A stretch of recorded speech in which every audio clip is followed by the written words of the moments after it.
Steph Parisi, and I was born and raised in Anchorage, Alaska. I've loved fitness my whole life. Working out is one of my favorite things to do. Growing up in Alaska, you definitely kind of get that adventurous, independent spirit. So I had a couple huge things that influenced me growing up to where I'm at now with weightlifting and training.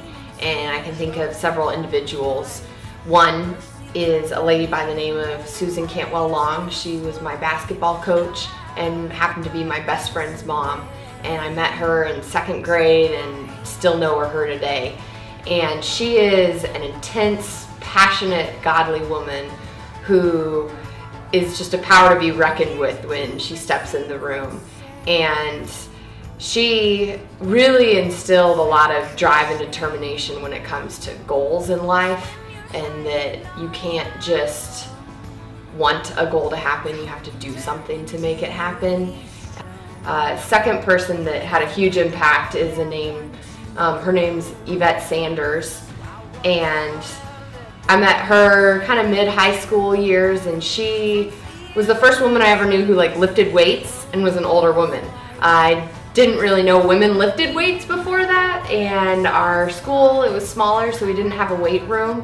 And she took me and a couple friends to my basketball coach's house, and in the mornings before school we'd lift weights, and she taught me everything. And that's when we kind of broke it down by body part, and I hated getting up that early, but I loved the weight training. And then finally Shannon Black, and Shannon I met kind of in an unfortunate way. It was mid-season, my senior year of basketball, and during a pretty big game I blew out my knee, and I had to have pretty big ACL and meniscal surgery.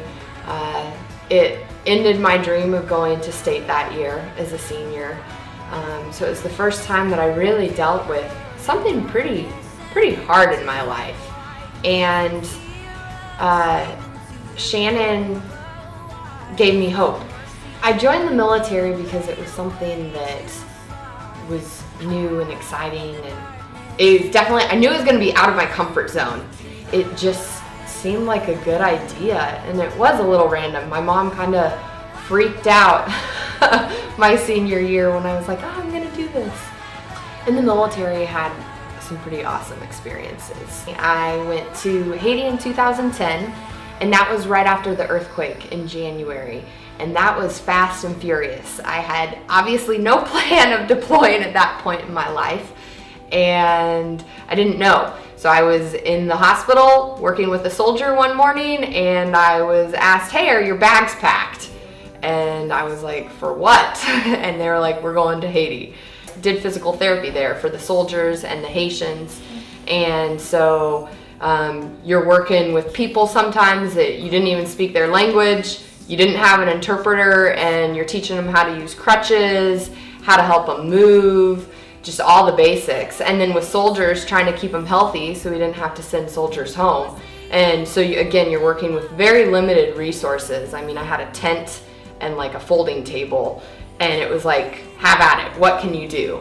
After Haiti, I went back to the States for a few months, and then in 2011, I deployed to Iraq, kind of during the drawdown. And that was a whole different realm of a deployment because it's a combat zone, so it was very gear intensive.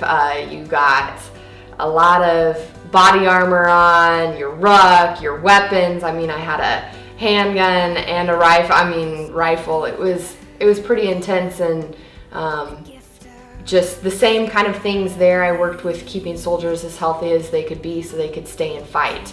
And I would travel around to some of the different bases throughout Iraq and do that. So we'd be loading up into the Black Hawk and flying. Something else that I got to do was go to airborne school, the Army's parachute school.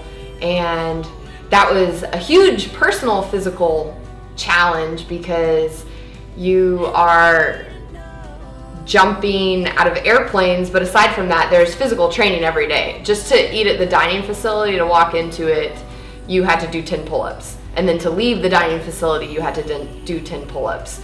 So if you put eating 3 times a day, that just is 60 pull-ups just to eat your meals.